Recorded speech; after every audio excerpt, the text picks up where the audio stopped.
keterpilihan komisioner di KPU Bawaslu tidak mungkin tanpa rekomendasi parpol. Betul. Diakui itu.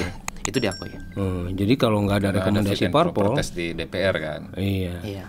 Itu tidak akan bisa mereka jadi komisioner. Nah itu kan sebuah keberpihakan sebetulnya. Ya.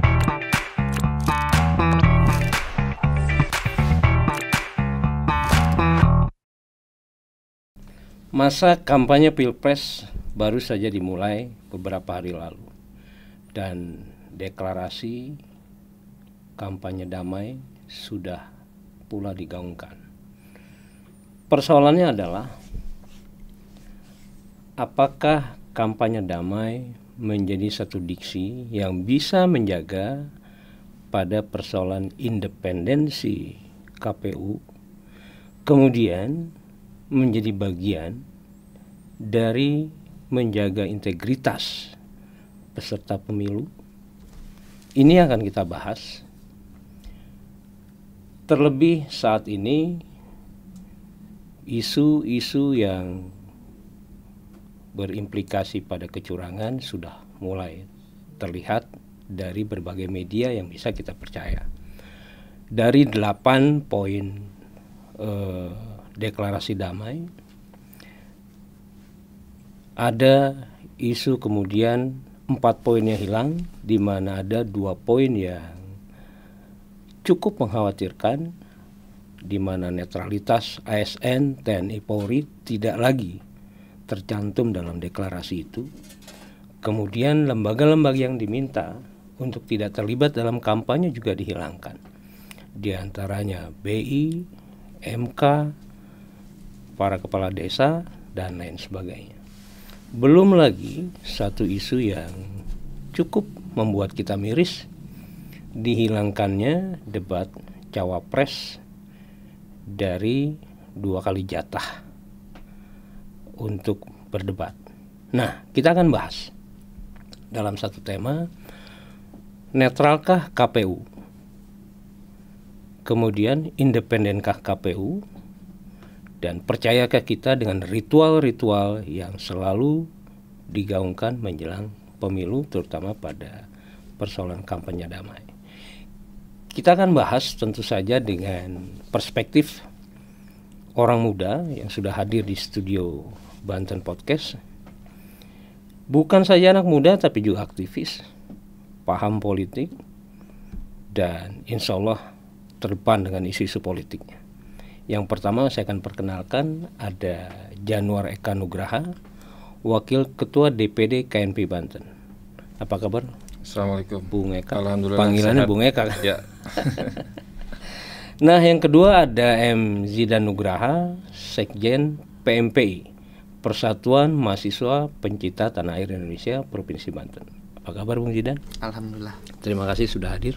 Sama-sama. Nah, dari prolog yang saya sampaikan, apa pendapat anak-anak muda ini? Mau dari Bung Eka atau Bung Zidan? Boleh. Dan Abang. Baik, assalamualaikum warahmatullahi wabarakatuh. Waalaikumsalam warahmatullahi. Terima kasih atas undangannya, Pak Iksan. Luar biasa tadi prolognya cukup mendalam. Ada beberapa memang yang dianggap substansi ya, yang sebelumnya ada kemudian sekarang tidak ada. Garis besarnya adalah soal netralitas ya. Ya. Netralitas menjelang pemilu 2024. Apakah itu pileg ataupun pilpres? Ya, sebetulnya memang ujung tombaknya adalah penyelenggara dan pengawas soal pemilu ya. Adapun di dalamnya baru kemudian menjadi penting variabel instrumen lembaga negara yang seperti yang tadi disebutkan. Saya pikir bicara tentang pilpres misalnya dari 3 paslon ini memang sekarang ini kan banyak digaungkan tentang komitmen kekuasaan dalam menjaga pemilu damai, pemilu netral, adil, jurdil lah ya, terbuka, transparan dan lain sebagainya. Kalau menurut kami, apa yang kami lihat dari sebetulnya bicara tentang kekuasaan, saya pikir itu terdistribusi dari ketiga paslon ini. dari 3 paslon ini 1, 2 ataupun 3 saya pikir bagian daripada kekuasaan tersebut kan? Nah, terdistribusi, tinggal bagaimana nanti implementasinya. Kami sebagai masyarakat, civil society tentunya apa-apa yang dianggap itu mengarah pada tidak netralnya penyelenggara ataupun lembaga negara, saya pikir penting kiranya publik menjadi satu instrumen dalam penegakan tersebut. Jadi partisipasi masyarakat dituntut. Betul. Nah, bagaimana bisa muncul partisipasi masyarakat kalau kemudian kita mulai sanksi dengan KPU itu sendiri? Bung Zidan, ada perspektif yang ingin disampaikan? Iya, kalau pandangan Zidan sih, Pak Ihsan, terkait pilpres, pilkada maupun pileg hari ini, rasanya netralitas KPU, Bawaslu ini ya harus sesuai dengan fungsi mereka gitu. Diamanahkan sesuai dengan fungsinya. Jadi jangan sampai ya kita semua tahu kalau KPU, Bawaslu ini alat negara, tapi jangan mau diperalat sama negara, atau jangan mau diperalat sama elit politik gitu loh. Karena apa ya? Karena harus dijaga independensi dari KPU dan Bawaslu itu sendiri. Karena bagaimanapun ya, hari ini masyarakat, khususnya masyarakat umum seperti Zidan, menginginkan demokrasi yang bermartabat, menginginkan pemilu yang memang, dan yang tadi Bang Eka bilang, jujur, adil, bersih gitu kan. Di sini nggak ada anak emas, di sini nggak ada dan semua bermain fair gitu. Ibarat main bola, rasanya wasit jangan ikutan main lah. Wasit jangan wasit itu harus sifatnya netral gitu kan. Jadi harus menjaga dari demokrasi itu sendirilah, dari pemilihan presiden hari ini.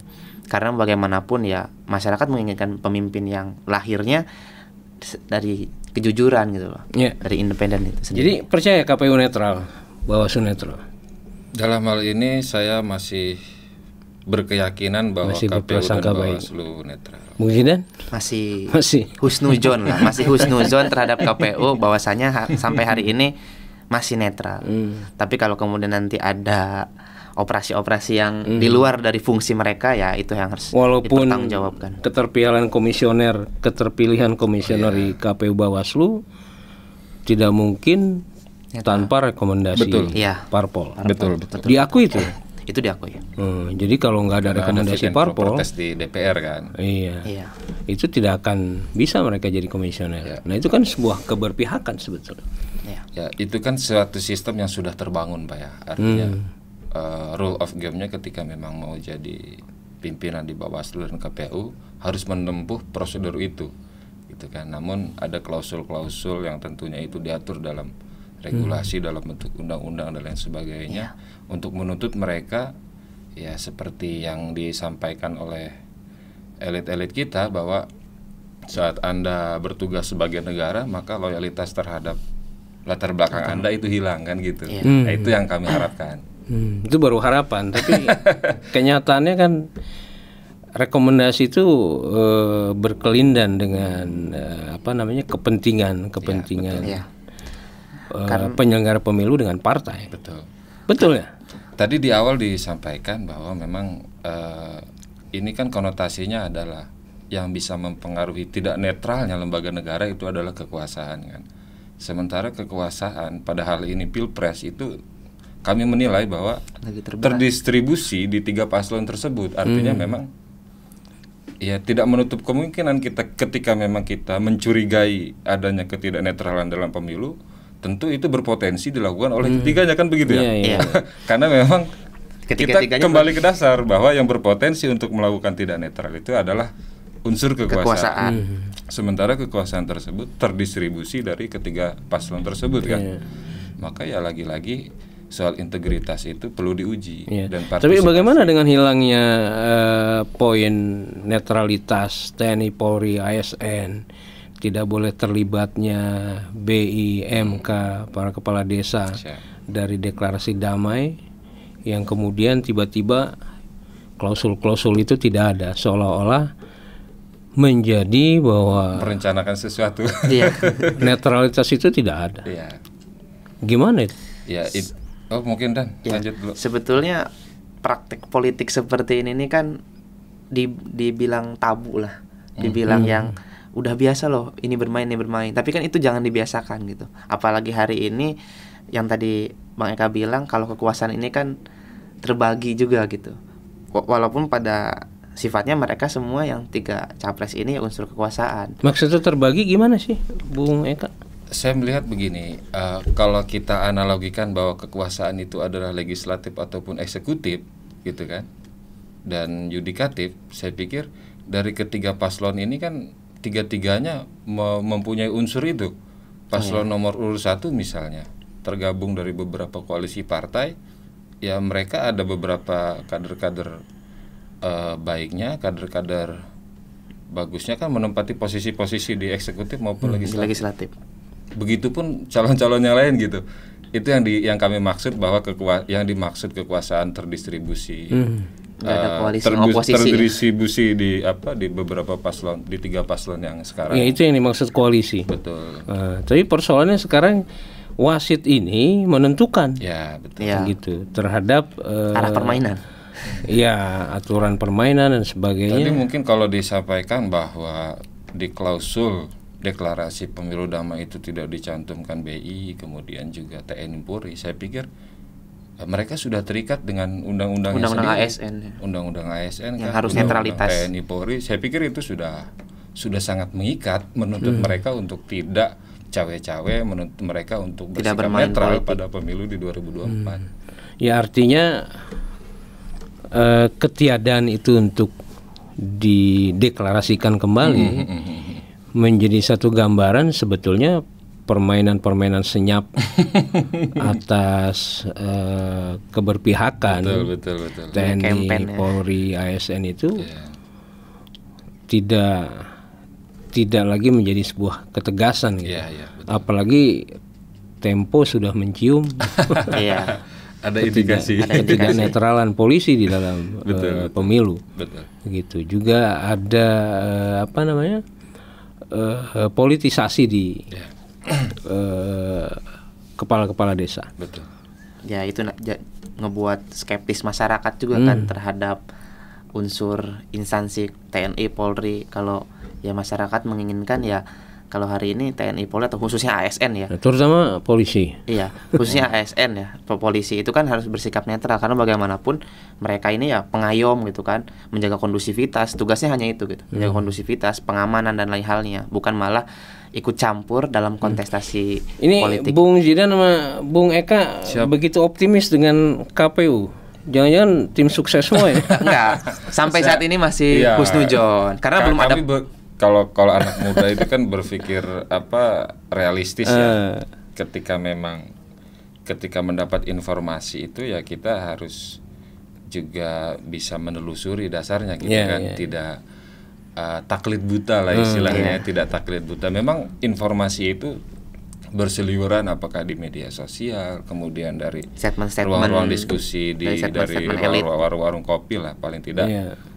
Ketika memang ditanya, sejauh ini memang kami belum melihat secara langsung atau merasakan secara langsung bahwa memang apa-apa yang dikhawatirkan publik tentang bagaimana netralitas KPU, Bawaslu, kemudian penyelenggara itu sejauh ini memang ya karena satu sama lain misalnya pernah terjadi cenderung ke calon ini. Ternyata memang di kasus lain misalnya ada juga gitu kan dari paslon lain melakukan tindakan tersebut gitu kan. Artinya yang saya bilang di awal bahwa ketiganya punya potensi karena bagian daripada kekuasaan. Jadi ketiganya punya potensi. Betul. Nggak curang nggak menang. Dan hari ini yang terjadi tadi makanya pentingnya partisipasi publik itu saya pikir semua mata harus terbuka ketika melihat sesuatu yang janggal dan itu satu pelanggaran ya foto, video dan viralkan bahkan laporkan kan begitu. Karena tanpa ada itu saya pikir tanpa partisipasi publik betul, Tapi betul. publik yang mana? Publik yang sudah justru hari ini yang ramai ya elitnya itu sendiri Pak Isan. Mungkin di media-media kan banyak yang statement misalnya dari elit koalisi A, koalisi ini curang nih menggunakan TNI Polri, menggunakan kekuasaannya atau enggak kembali lagi ke zaman Orde Baru. Ya kembali ke zaman Orde Baru. Terus yang satu lagi, lah kok ngomong-ngomong curang, kan kemarin bagian dari kekuasaan, berarti kemarin curang dong. Nah itu tuh yang hari ini malah saling lempar bola panas kan. Jadi tanpa curang nggak menang ya. Tanpa kemudian kita tahu loh sekarang siapa ini pemainnya kan?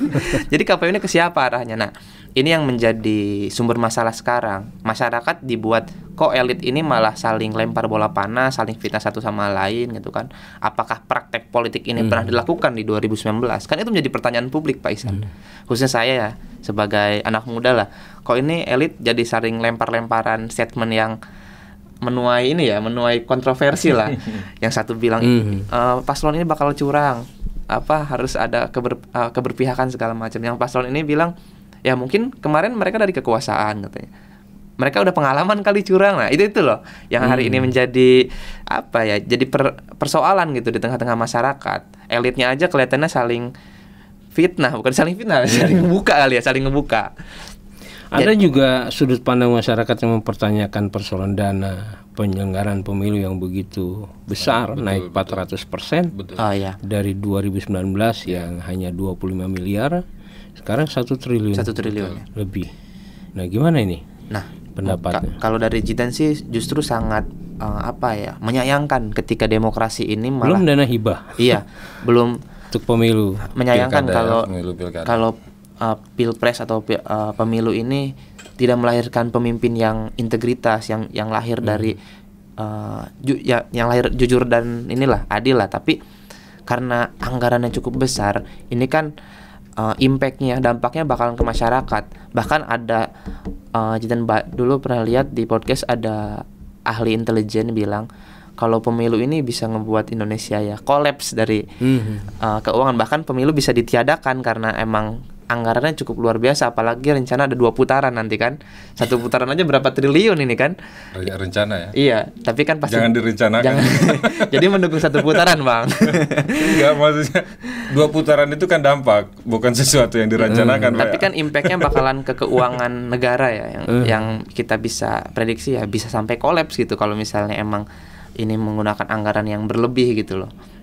Maka dari itu ya jangan sampai ya dengan kucuran anggaran yang besar tadi ditambah hibah, ini pemilu tidak lahir atau demokrasi tidak lahir bermartabat gitu loh. Tidak melahirkan pemimpin yang emang kita masyarakat inginkan. Itu gitu, sih Pak Ihsan. Nah, persoalannya kemudian kita kembali lagi pada persoalan apakah kita percaya dengan netralitas KPU walaupun narasumber di sini beroptimis bahwa penyelenggara pemilu bisa netral. Pertanyaan berikutnya untuk persoalan netralitas begini, apakah kemudian tidak ada indikasi bahwa masing-masing kecurangan itu menjadi bagian dari sandera politik untuk terus berjalan dalam pelaksanaan pemilu? Gimana itu? Jadi masing-masing kecurangan. Jadi ketika paslon 1 melakukan kecurangan atau paslon 2 melakukan kecurangan atau yang ketiga melakukan kecurangan gitu kan. Nah, kecurangan-kecurangan ini kemudian bisa didamaikan. Gitu. Karena masing-masing melakukan. Betul. Ya. Nah, ini tinggal dinegosiasi kan. Dianggap tabu jadinya. Kita anggap biasa aja. Gitu, apalagi ada statement dari kejaksaan kalau nggak salah. Selama kampanye tidak boleh dulu ngutak-ngatik calon. Gitu. Entah itu berkaitan dengan persoalan korupsi dan lain sebagainya. Betul. Gimana itu? Kalau yang hal itu memang kan itu kalau tidak salah juga pernah diatur ya ketika di undang-undang atau di apa gitu. Saya pernah sempat juga diskusi soal itu ketika memang dinyatakan sebagai calon maka nggak boleh diganggu. Harapannya supaya fokus dulu loh dalam pencalonan gitu, baru ketika setelah pencalonan kalau jadi kemudian diperkarakan kan justru lebih bahaya kan lagi. Bisa ada kekosongan kekuasaan kan.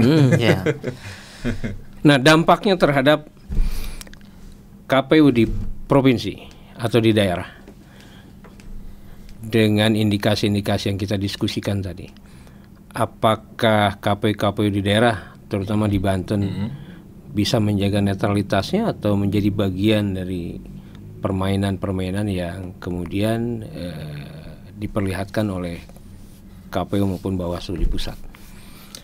Ya, dari sekian narasi yang kita diskusikan ini kan tentu saya pikir begini Pak, pelanggaran itu kan satu keniscayaan, gitu kan.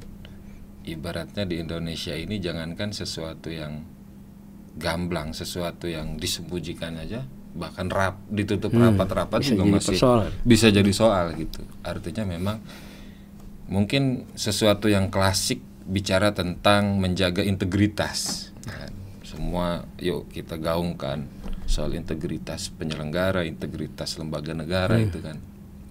Mungkin itu satu himbauan, satu campaign yang klasik, tapi saya pikir sangat berdampak terhadap kualitas demokrasi kita, ya kan.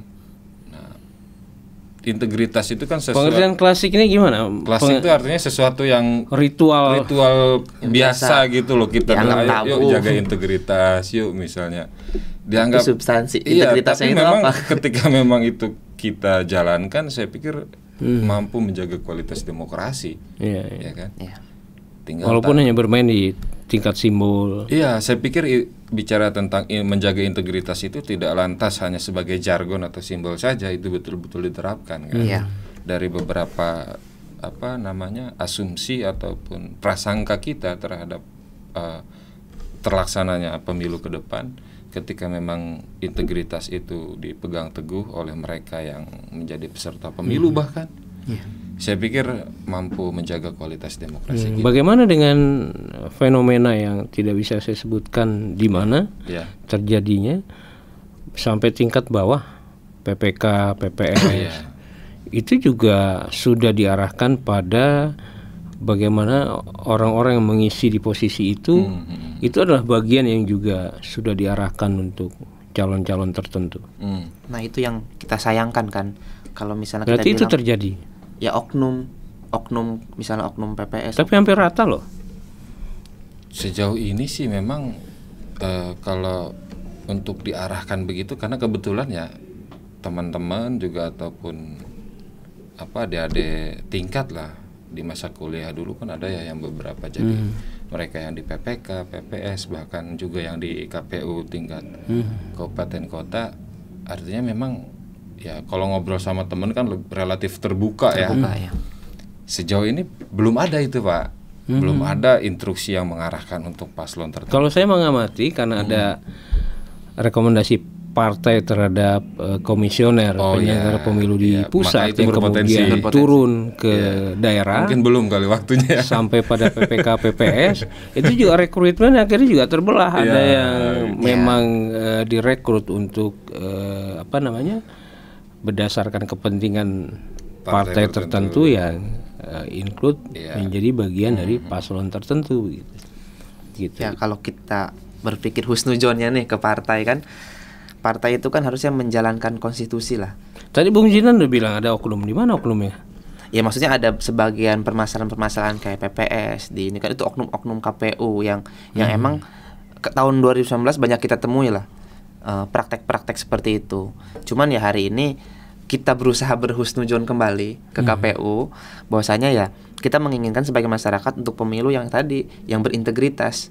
Apa yang menjadi fungsi, apa yang menjadi mekanisme kerjanya. Nah, husnuzon dalam politik ini apa sih? Sebuah asumsi, hiburan diri atau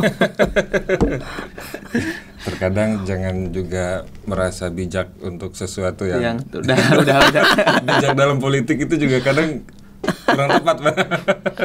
Saya pikir begini Pak, di tengah aturan kemudian mekanisme dan sistem pemilu kita saat ini, saya sih sempat juga berpikir kalaupun misalnya dianggap mereka bisa melakukan sistem kecurangan dalam sebuah pemilu, saya berpikir caranya gimana gitu. Di tengah aturan yang begitu ketat kemudian semua partai kan punya saksi Pak di setiap TPS. Bahkan ketika pleno sampai dengan tingkat kecamatan pun mereka ada gitu kan. Ya banyak cerita lah teman-teman kita yang pada saat itu mungkin saudaranya, keluarganya, tetangganya yang jadi salah satu calon legislatif, mereka sampai berhari-hari nggak tidur gitu, ngawal C1 ya kalau nggak salah ya, ngawal hasil rekapitulasi itu. saya pikir kalaupun misalnya ada kecurangan, caranya gimana dan celahnya di mana gitu. Di tengah mata yang begitu Kalau banyak. seperti ini sebuah kecurangan bukan? Apa tuh? Kayak tenaga pendamping di pemerintahan, Oh iya. bansos Betul, yang diarahkan pada Ya. satu komunitas, Betul, kelompok betul. atau masyarakat tertentu yang memang diarahkan untuk memilih Ya, bisa. pada calon tertentu. Nah kemudian karena ada keseragaman PPK PPS Betul. di satu provinsi yang meliputi beberapa kabupaten kota gitu. Nah, PPS PPK ini juga diarahkan sampai pada keluarganya. Ya. Gitu. Nah, untuk bisa mengarahkan suara keluarga-keluarga mereka itu mereka dapat kompensasi misalkan. Ya, Itu sebuah kecurangan dalam dong. bentuk apapun. Oh iya, kalau itu kan memang itu sudah jelas pelanggarannya kan, mereka sebagai Dan itu nggak akan bisa penyelenggara. dibuktikan karena sah. Nah itu, maka perlu ada pembuktian kan. Ketika memang tidak bisa dibuktikan, ya saya pikir harus kita uji aturan apa pemilunya. Yang dimaksud dengan apa? Ya saya pikir udah jelas ya, apa soal ajakan gitu kan, himbauan untuk memilih, mengarahkan itu kan ada tuh. Tinggal pembuktian, apakah itu pembuktiannya dalam bentuk dua saksi ataupun Karena dalam bentuk lain gitu kan. Karena yang melakukan penyelenggara sulit juga ini dibuktikan. Iya. Nah, terakhir Bung Eka, Bung Jidan, ada closing statement yang bisa menguatkan sahabat Banten Podcast untuk lebih optimis lagi pada netralitas KPU? Ya, kalau dari Jidan tadi yang Jidan sampaikan ya Pak Ihsan, KPU, Bawaslu, TNI, Polri ini kan alat negara, tapi jangan mau diperalat dan jangan mau jadi alat, jangan mau diperalat lah. Walaupun semuanya ASN, tapi tetap harus menjalankan fungsi dan wewenangnya masing-masing. Karena bagaimanapun ya, kami sebagai masyarakat luas, kami sebagai masyarakat umum yang menginginkan demokrasi pemilu ini lahir sesuai apa yang kita inginkan, bukan lagi ada kecurangan-kecurangan yang sifatnya itu mencederai dan melukai hati masyarakat gitu. Jangan sampai ada korban-korban seperti 2019 kan banyak tuh masyarakat yang jadi korban. Tapi akhirnya kan kecurangan itu yang terekspos gitu kan. Maka dari itu kami menginginkan ya KPU, Bawaslu dan semua alat negara atau instansi negara ini berjalan sesuai fungsi dan wewenangnya, berjalan sesuai fungsinya lah. Jadi kami sebagai anak muda khususnya melihat kalau pemilu ini kita buat pemilu yang riang gembira, pemilu yang jangan ada gontok-gontokan, jangan ada cebong kadrun lagi, tapi dengan dilandasi ya jangan sampai wasitnya ini ikut-ikutan main, jangan sampai wasitnya ini mihak salah satu tim gitu kan, salah satu koalisi. Nah itu sih yang kita inginkan. Bung Eka? Dari kami ada beberapa hal ya. Yang pertama, bagi para penyelenggara pemilu dan juga aparatur negara, saya pikir pemilu itu kan 5 tahun sekali. Saya pikir integritas itu melekat pada pribadi-pribadi Bapak Ibu sekalian, yang itu akan dikenang sepanjang masa. Legasinya. Iya, legasinya. Saya pikir jaga itu, gunakan itu sebaik mungkin. Dan bagi para pemilih, masyarakat, partisipasi kita sebagai masyarakat itu sangat dibutuhkan. Ketika ada hal-hal yang dianggap itu pelanggaran, maka foto, videokan atau bahkan viralkan dan laporkan. Karena itu demi menjaga kualitas demokrasi kita. Dan bagi para kontestan peserta pemilu, ya jangan terlalu mahal lah, terlalu mahal demokrasi kita ini. Memang demokrasi bukan satu sistem, pemilu itu kan bukan satu sistem yang terbaik, tapi sepertinya tidak ada yang terbaik sistem kepemiluan itu selain apa yang kita lakukan saat ini, one man one vote, bahwa kedaulatan rakyat itu adalah yang utama. Jangan rusak itu, tetap jaga itu, karena memang sekali Anda merusak maka berpotensi pada kos politik yang begitu tinggi. Betul. Ya. Ya. Kalian mengeluh tentang kos politik pemilu demokrasi yang kita begitu tinggi, ya sumbernya itu ya kalian sebagai peserta ya. Dari mulai money politik, kemudian juga sogok menyogok ke penyelenggara, itu kan berdampak pada kos politik kalian. Sekali itu digaungkan, sekali itu dilakukan, maka lambat laun akan terus bertambah kos politiknya. Maka semakin berkualitas demokrasi, itu semakin terhindar kita terhadap praktek-praktek kecurangan dan juga politik uang. Terima kasih Bung Eka, Bung Zidan, sudah banyak menginspirasi. Dan sahabat, silahkan Anda bersikap juga, karena penyelenggara pemilu bukan saja pengawal administrasi dari sebuah demokrasi, dia harus juga mengawal substansi demokrasi. Anda bukan bekerja sebagai pekerja biasa, tapi Anda diminta juga menjadi pengawal moralitas dari sebuah demokrasi. Terima kasih. Assalamualaikum warahmatullahi wabarakatuh. Waalaikumsalam warahmatullahi wabarakatuh. Terima kasih. Terima kasih. Terima kasih. Bung Zidan, terima kasih Bung Eka.